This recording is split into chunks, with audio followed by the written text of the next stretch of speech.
अभी डाउनलोड करें Nilesh classes app और अपने बोर्ड एग्जाम की अभी से तैयारी शुरू कर दें। यहाँ आपको आपके बोर्ड एग्जाम से रिलेटेड सारी चीज़ें मिल जाएंगी। तो लिंक इस वीडियो के डिस्क्रिप्शन में है या आप इसे गूगल प्ले स्टोर से भी डाउनलोड कर सकते हैं।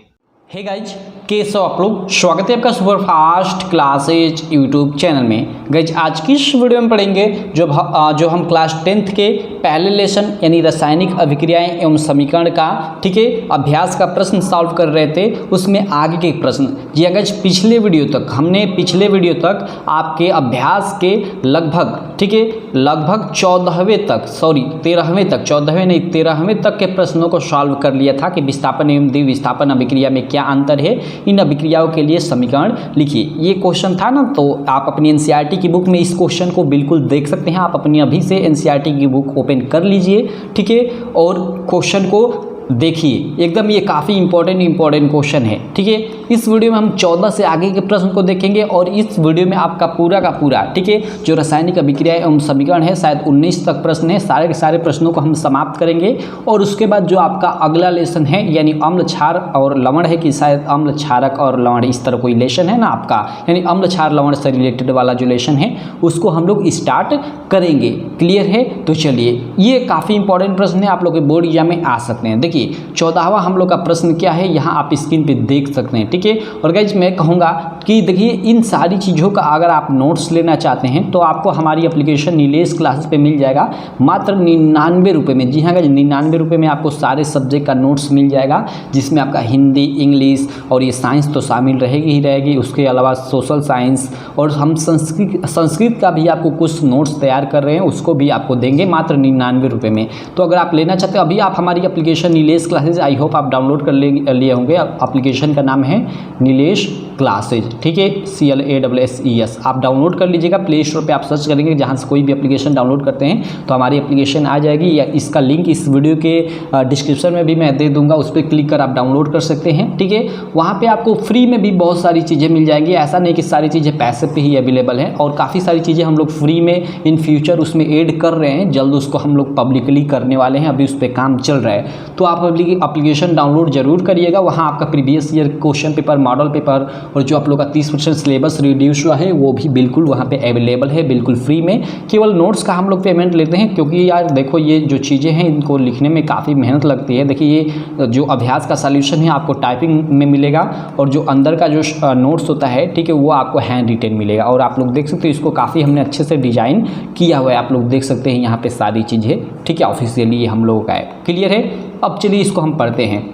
देखिए, तो आप हमारी एप्लीकेशन डाउनलोड कर लीजिएगा। चलिए हम लोग 14वां क्वेश्चन देखते हैं। 14 नंबर क्वेश्चन क्या है, आप लोग देखिए, सिल्वर के शोधन में आप अपनी एनसीईआरटी की बुक निकाल लीजिएगा, ठीक है, और आगे रख लीजिएगा। उसमें 14वां क्वेश्चन देखिएगा, ये ही होगा सेम टू सेम, कि सिल्वर के शोधन में सिल्वर नाइट्रेट के विलयन से सिल्वर प्राप्त करने के लिए कॉपर धातु द्वारा विस्थापन किया जाता है। इस प्रक्रिया के लिए अभिक्रिया लिखिए। ओके, क्या होता है एक बार क्वेश्चन में और पढ़ता हूँ, काफ़ी अच्छा क्वेश्चन, कि सिल्वर के शोधन में, ठीक है, जब सिल्वर का शोधन किया जाता है, ठीक है, तो उसमें क्या होता है कि इसके शोधन में सिल्वर नाइट्रेट के विलयन से सिल्वर प्राप्त करने के लिए कॉपर धातु, ठीक है, कॉपर धातु द्वारा विस्थापन किया जाता है। इस प्रक्रिया के लिए अभिक्रिया लिखिए। इस प्रक्रिया के लिए हमें अभिक्रिया लिखना है, ठीक है। तो देखिए इसकी अभिक्रिया कुछ इस प्रकार होगी। देखिए AgNO3 आप पहले लिख सकते हैं, कोई दिक्कत नहीं, या बाद में भी लिख सकते हैं, पहले लिखेंगे तो और बेटर रहेगा। देखिए जब AgNO3 कहने का मतलब सिल्वर नाइट्रेट वही है, ठीक है। जब यह कॉपर के द्वारा अभिक्रिया करता है तो आप लोग का कॉपर नाइट्रेट और Ag बनता है, यानी Ag का विस्थापन किया जाता है, ठीक है। क्या किया जाता है, Ag का, इसमें से जो AgNO3 है, ठीक है, इसमें से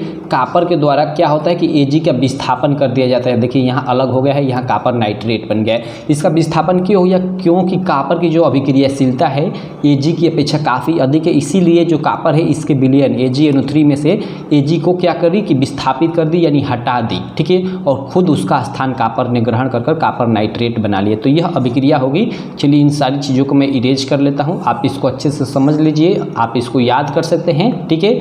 आप देख सकते हैं ये अभिक्रिया होगी आपकी। 14 नंबर क्वेश्चन था, ये काफ़ी आसान क्वेश्चन था, कोई बहुत बड़ा दिक्कत नहीं है, ठीक है। ये आपकी अभिक्रिया हो गई, आप इसको याद कर सकते हैं, ठीक है। चलिए आगे चलते हैं। अगला आप लोग का 15 नंबर क्वेश्चन है, आप स्क्रीन पे देख सकते हो। 15 नंबर ये आपका क्वेश्चन है कि अवक्षेपण अभिक्रिया से आप क्या समझते हैं, उदाहरण देकर समझाइए। ठीक है, अवक्षेपण अभिक्रिया से आप क्या समझते हैं, उदाहरण देकर समझाइए। देखिए अवक्षेपण अभिक्रिया गाइस, आप किसी अभिक्रिया में देखे होंगे कि इस तरह नीचे की तरफ तीर दिया होता है, किसी में ऊपर की तरफ। तो देखिए ऊपर की तरफ कहने का मतलब वह गैस बनकर ऊपर वायुमंडल में मिल जाएगा या उड़ जाएगा या उसको इकट्ठा कर लिया जाएगा। ठीक है, और नीचे का मतलब कि वही अवक्षेपण बनकर, ठीक है, तली में, ठीक है, तली में बिटुराता जाएगा। ठीक है, तो यही नीचे की जब जो तीर होती है वही अवक्षेपण को प्रदर्शित करती है। अभी देखिए हम नीचे उदाहरण देखेंगे तो उसमें सारा उदाहरण मिल जाएगा। ठीक है, तो चलिए हम लोग नीचे देखते हैं। देखिए अवक्षेपण अभिक्रिया से आप क्या समझते हैं, क्वेश्चन भी है, उदाहरण देकर समझिए, हमें उदाहरण भी देना है। तो देखिए उत्तर क्या लिखा जाएगा, उत्तर में कि ऐसी रासायनिक अभिक्रिया जिसमें अविलय लवण बनता है, ठीक है,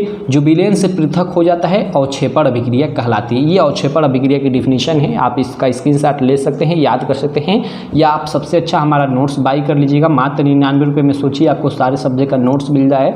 मतलब 99 रुपये क्या है पूरे साल के लिए, 99 रुपये आप हो सकता है आप अपने कोचिंग के लिए 600 या 700 रुपये पर मंथ दे रहे होंगे, यानी साल भर में आप 7,000 देंगे रुपए अपने कोचिंग को। ठीक है, 70,000 मैं लिखने वाला था, सॉरी। ठीक है, तो देखिए आई होप आप लोग समझ गए होंगे। आप नोट्स ले सकते हैं, नहीं भी ले सकते हैं, आपको फोर्स नहीं किया जा रहा, लेकिन मैं अपना जो भाई प्रोडक्ट है उसको बता दे रहा हूँ। ठीक है, चलिए इसका उत्तर हो गया कि ऐसी रासायनिक अभिक्रिया जिसमें अविलय लवण बनता है जो विलयन से पृथक हो जाता है, अवक्षेपण अभिक्रिया कहलाती है। ठीक है, और इसका उदाहरण आप लोग देख सकते हैं यहाँ, जब AgNO3, ठीक है, अर्जेंटाइन नाइट्रेट जब अभिक्रिया करता है NaCl से, यानी आपका सोडियम क्लोराइड से, तो AgCl बनता है और NaNO3 यानी सोडियम नाइट्रेट बनता है, और आपका जो AgCl बनता है, ठीक है, देखिए यहाँ पे देखिए नीचे की तरफ तीर दर्शाई हुई है ना, मतलब यह नीचे की तरफ जम जाता है। ठीक है, मतलब इसका अवक्षेपण हो जाता है AgCl का, ये Ag और ये Cl का अवक्षेपण हो जाता है और ये दोनों मिलकर अपना एक लवण बना लेते हैं। क्लियर है आपको? तो ये उदाहरण है, आप इस उदाहरण को तो आपको याद करना ही करना पड़ेगा। ठीक है, तो आई होप आप लोग समझ गए होंगे। ठीक है, देखिए आप कहोगे कि उदाहरण को भी याद करें, तो गाइस उदाहरण तो याद ही ना किया जाता है। देखिए आपको ज़्यादा एक्सपीरियंस हो जाएगा तो ऐसा कितने आप उदाहरण बना सकते हैं। ठीक है, लेकिन अभी आपको एक्सपीरियंस नहीं होगा, इसलिए आपको याद तो करना ही करना पड़ेगा। ठीक है, तो आई होप आप लोग को ये जो क्वेश्चन है ये भी क्वेश्चन क्लियर हो गया होगा। ठीक है, चलिए अब जो अगला क्वेश्चन है उसको हम देखते हैं। अगला 16 नंबर क्वेश्चन है, आप स्क्रीन पर देख सकते हैं कि ऑक्सीजन के योग या ह्रास के आधार पर निम्न पदों की व्याख्या करें, प्रत्येक के लिए 2 उदाहरण दे। ठीक है, और उपचयन है और अपचयन है। ठीक है, ये उपचयन ऊपर है और नीचे आपका शायद अपचयन है। ठीक है, तो चलिए पहले हम देखते हैं कि उपचयन ये वही उपचयन अभिक्रिया। उपचयन अभिक्रिया क्या होती है? तो वे अभिक्रियाएं जिनमें ऑक्सीजन का योग होता है, ठीक है, वे उपचयन अभिक्रियाएं कहलाती हैं। ठीक है, वे अभिक्रियाएं जिनमें ऑक्सीजन का योग होता है वे उपचयन अभिक्रियाएं कहलाती है। ठीक है, जैसे देखिए जब कॉपर के साथ ऑक्सीजन जुड़ता है तो कॉपर ऑक्साइड बनाता है। ठीक है, अब देखिए यहाँ चूंकि कॉपर पे धनायन होता है और ऑक्सीजन पे ऋणायन होता है, यानी यहाँ जहाँ ऋणायनों की संख्या, ठीक है, जहाँ ऋणायनों की संख्या में वृद्धि होती है, ठीक है, वहाँ क्या होता है? उपचयन होता है। क्लियर है आपको? तो अब देखिए जैसे यहाँ आपका H2 है, हाइड्रोजन है, जब इसमें ऑक्सीजन जुड़ेगा यानी ऋण विद्युत तत्व की जब अधिकता होगी, यहाँ पे देखिए ऋण विद्युत तत्व की अधिकता हो गई। ठीक है, तो यहाँ क्या हुआ? उपचयन हुआ। ठीक है, तो ये हमें मतलब ऑक्सीजन के आधार पर इसकी डिफिनीशन देनी है, तो ये आप डिफिनीशन इसी तरह लिखोगे कि वे अभिक्रियाएं जिनमें ऑक्सीजन का योग होता है वे उपचयन अभिक्रियाएं कहलाती है। आप कई प्रकार से उपचयन अभिक्रिया का डिफिनीशन लिख सकते हो, लेकिन आपका मतलब ऑक्सीजन के योग और ह्रास के अनुसार ये मतलब क्वेश्चन में बोला है, तो इसी प्रकार आप लिखोगे सेम टू सेम। ठीक है, तो आप लिखोगे उपचयन में कि वे अभिक्रियाएं जिनमें ऑक्सीजन का योग होता है, ठीक है, वे उपचयन अभिक्रियाएं कहलाती है। जैसे कॉपर के साथ ऑक्सीजन का योग हो रहा है और कॉपर ऑक्साइड बन रहा है, हाइड्रोजन के साथ ऑक्सीजन का योग हो रहा है और हाइड्रोजन डाइऑक्साइड बन रहा है, इसी तरह कार्बन के साथ ऑक्सीजन का योग होकर कार्बन डाइऑक्साइड बनना। ये सारी काफ़ी सारे उदाहरण आप बना सकते हैं अपने मन से। तो उपचयन अभिक्रिया आपको क्लियर। अब देखिए हम लोग अपचयन अभिक्रिया देख लेते हैं। तो वे अभिक्रियाएं जिनमें ऑक्सीजन का ह्रास मतलब वही कमी होता है, वे अपचयन अभिक्रियाएं कहलाती हैं। जैसे देखिए उदाहरण के तौर पर वही 2 उदाहरण को मैं उल्टा कर लेता हूँ। जैसे जिंक ऑक्साइड है, ठीक है, नहीं ये दूसरा उदाहरण है। जिंक ऑक्साइड से जब कार्बन अभिक्रिया करता है तो जिंक और कार्बन डाइऑक्साइड बनता है। ठीक है, जिंक और क्या बनता है? Carbon dioxide. और शायद यह संतुलित है कि नहीं? शायद संतुलित है। ठीक है, चलिए कोई दिक्कत नहीं, इस तरह यह अभिक्रिया होती है। यानी यहाँ देखिए आपका जेडेनो से, ठीक है, जेडेनो जो है हम लोग का जिंक ऑक्साइड, ठीक है, इससे ऑक्सीजन अलग हो रहा है। ऑक्सीजन क्या हो रहा है? अलग हो रहा है। क्लियर है? तो वही ऑक्सीजन की कमी हो रही है। वे अभिक्रिया जिनमें ऑक्सीजन का ह्रास यानी कमी होता है वे क्या कहलाती है? अपचयन अभिक्रियाएं कहलाती है।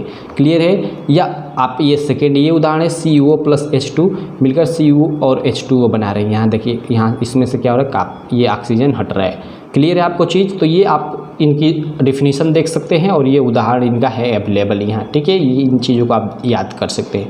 चलिए अब आगे चलते हैं। अगला आप लोग का 17वां क्वेश्चन है। आप लोग देख सकते हो क्वेश्चन नंबर 17 स्क्रीन पे कि एक भूरे रंग का चमकदार तत्व X को Y की उपस्थिति में गर्म करने पर वह काले रंग का हो जाता है। इस तत्व X एवं उसके काले रंग का यौगिक का नाम बताइए। ओके, काफ़ी अच्छा क्वेश्चन है। देखिए उत्तर में लिखेंगे चमकदार भूरे रंग का तत्व X कापर है, ठीक है। जब इसे हवा में गर्म किया जाता है तो यह कापर ऑक्साइड के जमा होने का कारण काला पड़ जाता है। और उदाहरण पे आप लोग देख सकते हो, ये कापर है, जब ऑक्सीजन से अभिक्रिया करता है, ठीक है। सॉरी, यहाँ उष्मा लिखा गया है, ठीक है। उष्मा मतलब यहाँ वाई, वो यहाँ वाई होना चाहिए, ये गलत है, ठीक है। यहाँ उष्मा नहीं वाई होना चाहिए, ठीक है। जब इसको क्या क्वेश्चन बोल रहा है कि एक भूरे रंग का चमकदार तत्व को वाई की उपस्थिति में गर्म, वाई की उपस्थिति में गर्म ही किया जा रहा है, ठीक है। उष्मा ही वहाँ रहेगा।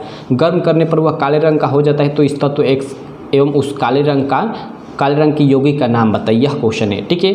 तो उत्तर में लिखेंगे कि चमकदार भूरे रंग का तत्व X कापर है। जब इसे हवा में गर्म किया जाता है तो यह, ठीक है, कापर ऑक्साइड के जमा होने के कारण काला पड़ जाता है। क्लियर है? और आप उदाहरण दे सकते हो, यहाँ पे आप उदाहरण दे सकते हो, जब कापर ऑक्सीजन के साथ यानी हवा में इसकी अभिक्रिया कराते हैं, किसकी उपस्थिति में? उष्मा की उपस्थिति में, यानी इसको उष्मा देते हैं तो यह कापर ऑक्साइड देता है, ठीक है। और ये आगे ये दो आप देख रहे हैं, ये संतुलित समीकरण करने के लिए लगाया गया, तो आप संतुलित करते रहिएगा।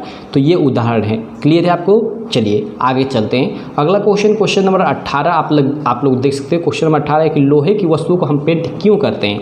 तो मतलब आसान चीज़ है कि लोहे की वस्तु को संक्षारण आप समझ रहे हो ना, जिसको हम जंग लगना बोलते हैं, ठीक है। यानी मतलब शुद्ध भोजपुरी में मूर्छा बोलते हैं, आप लोग जानते होंगे शायद, ठीक है। तो लोहे की वस्तुओं को संक्षारण से, यानी वही आपका संक्षारण से बचाने के लिए हम उन्हें पेंट करते हैं, ठीक है। संक्षारण का अर्थ आप समझ गए, मूर्छा, जिसको हम शुद्ध भोजपुरी में मूर्छा बोलते हैं। क्लियर है? शायद अगर आप भोजपुरी बोलते होंगे तो जानते होंगे, ठीक है। लोहे के जो ऊपर लग जाता है, ठीक है। तो लोहे की वस्तुओं को संक्षारण से बचाने के लिए हम उनको क्या करते हैं कि पेंट करते हैं, ठीक है। चलिए अगला प्रश्न देखते हैं। अगला प्रश्न है हम लोग का 18 के बाद 19 नंबर कि तेल एवं वसा युक्त खाद्य पदार्थों को नाइट्रोजन से प्रभावित क्यों किया जाता है? ओके, जो तेल या वसा युक्त पदार्थ हैं, ठीक है, उनको हम नाइट्रोजन से प्रभावित क्यों करते हैं, यानी नाइट्रोजन की उपस्थिति में उन्हें हम क्यों रखते हैं? काफ़ी टफ, काफ़ी मस्त क्वेश्चन है, ठीक है। देखिए उत्तर हम लिखेंगे, हम जानते हैं कि तेल व वसा युक्त खाद्य पदार्थ ऑक्सीजन के साथ मिलकर विकृत गंधिता उत्पन्न करते हैं। ओके, मतलब जो भी आपका तेल हो गया या जो वसा युक्त चीज़ें हो गई, ठीक है, जब उसको हम केवल ऑक्सीजन की उपस्थिति में खुला छोड़ दें तो वो ऑक्सीजन से अभिक्रिया कर लेंगे और अभिक्रिया करने के बाद कुछ दिन बाद वे विकृत गंधिता यानी मतलब खराब गंध, विकृत गंधिता मतलब खराब गंध एक तरह से समझ सकते हैं, ठीक है। खराब गंध उत्पन्न करने लगेंगे, यानी वो खराब हो जाएंगे, ठीक है। और क्या होता है, वहीं जब हम नाइट्रोजन, ठीक है, जबकि नाइट्रोजन ऐसा नहीं कर पाता है, ठीक है। नाइट्रोजन क्या करता है कि ऐसा नहीं कर पाता है, इसलिए चिप्स आदि की चिप्स में आप जानते हैं तेल की मात्रा ज़्यादा होती है। जो चिप्स आप दुकान पे देखते हैं चिप्स, वही चिप्स की बात की जा रही है। चिप्स आदि की पैकिंग करते समय, ठीक है, जब चिप्स आदि की पैकिंग करी जाती है तो उसमें ऑक्सीजन न भरकर नाइट्रोजन भरा जाता है। अब यहाँ से आप लोग ध्यान दीजिएगा, आप मार्केट में जाते होंगे, देखते होंगे 5 रुपये का चिप्स खरीदते होंगे तो वो काफ़ी फूला फूला रहता है, लेकिन उसको फाड़ते हैं तो काफ़ी छोटा हो जाता है, मतलब उसमें थोड़ा सा मतलब चिप्स रहता है। और उसमें आप सोचते हो कि हवा भरी रहती है, हवा नहीं भरी रहती है, वो आपका नाइट्रोजन भरा होता है, ठीक है। नाइट्रोजन, हवा भरी रहेगी तो वो तो ऑलरेडी ख़राब हो जाएगा, ठीक है। उसमें नाइट्रोजन भरा रहता है क्योंकि नाइट्रोजन उसे ख़राब नहीं होने देता है, ठीक है। तो वही कह रहा है ऐसा नहीं कर पाता, इसलिए चिप्स आदि की पैकिंग करते समय उसमें ऑक्सीजन न भरकर नाइट्रोजन भरा जाता है। इससे पैकिंग के अंदर कोई अभिक्रिया नहीं होती, ठीक है, जिससे विकृत गंधिता उत्पन्न नहीं होती है, ठीक है। यही कारण है कि तेल एवं वसा युक्त खाद्य पदार्थों को नाइट्रोजन से प्रभावित किया जाता है। नाइट्रोजन से प्रभावित करना का मतलब कि नाइट्रोजन की उपस्थिति में रखा जाता है।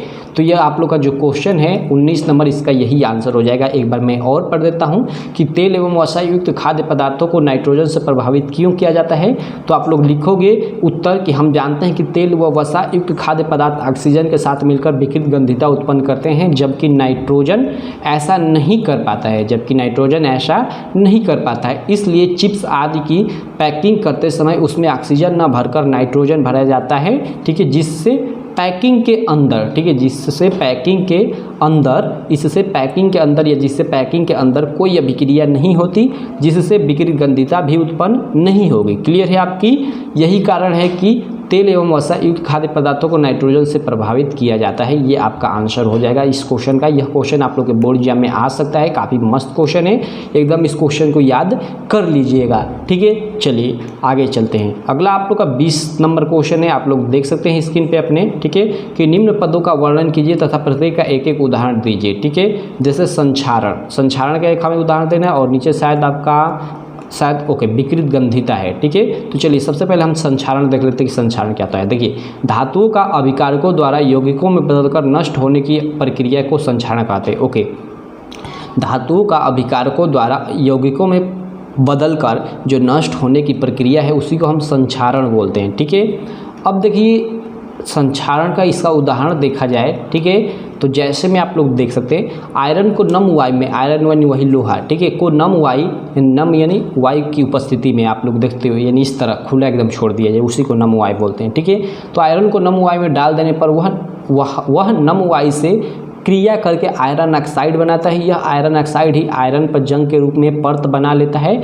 आयरन ऑक्साइड के गुण आयरन के गुणों से भिन्न होते हैं। ठीक है, आप लोग याद रखिएगा, आयरन ऑक्साइड के जो गुण होते हैं आयरन के गुणों से भिन्न होते हैं। और आयरन को नम वायु में डाल देने पर वह नम वायु से क्रिया करके आयरन ऑक्साइड बनाता है। यह आयरन ऑक्साइड ही आयरन पर जंग के रूप में परत बना लेता है, यानी वही जंग के रूप में जम जाता है। ठीक है, ये इसका क्या हो गया कि उदाहरण हो गया संक्षारण का। ठीक है, अब देखिए अगला प्रश्न देख लेते हैं, विकृत गंधिता। ठीक है, कि विकृत गंधिता क्या होती है। ठीक है, तो ऐसी प्रक्रिया, आप लोग ध्यान दीजिएगा, ऐसी प्रक्रिया जिसमें वसायुक्त खाद्य सामग्री खराब होने लगती है तथा गंध देने लगती है, विकृत गंधिता कहलाती है। ठीक है, ये विकृत गंधिता का उदाहरण डिफिनीशन इस तरह आप लोग दे सकते हो या इस पर व्याख्या लिख सकते हो कि ऐसी प्रक्रिया जिनमें वसायुक्त खाद्य सामग्री खराब होने लगती है तथा गंध देने लगती है, विकृत गंधिता कहलाती है। ठीक है, और जैसे में आप लोग लिख दोगे कि चिप्स आदि के पैकिंग को खुला छोड़कर अधिक समय तक रखने पर उसमें से गंध आने लगती है। ठीक है, यही विकृत गंधिता का उदाहरण है। ठीक है,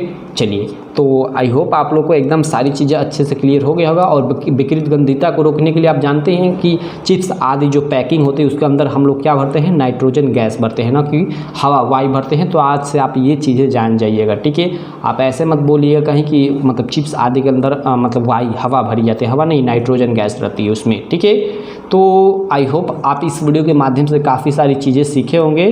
तो इस तरह आप लोग का ये मतलब जो पहला लेसन है एकदम बिल्कुल ख़त्म हो गया।